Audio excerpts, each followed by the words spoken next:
ఇక్కడ ఒక hypocrisy, double standards మనం తెలుసుకోవాలి.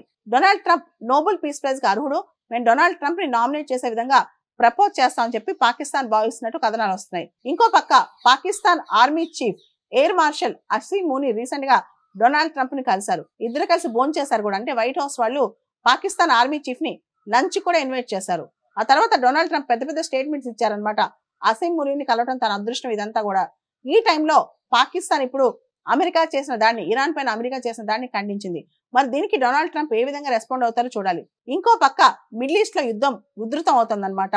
డొనాల్డ్ ట్రంప్ ప్రభుత్వం ఇరాన్ న్యూక్లియర్ ఫెసిలిటీస్ పైన దాడి చేసిన తర్వాత ఇరాన్ ఇప్పుడు ఈ గత 2-3 గంటలుగా ఇజ్రాయెల్ పైన ఇప్పుడు భీకర దాడికి పాల్పడింది. ఇజ్రాయెల్ లోని రకరకాల ప్రాంతాల మీద రాకెట్స్, మిసైల్స్ ప్రయోగం అవుతున్నాయి అన్నమాట.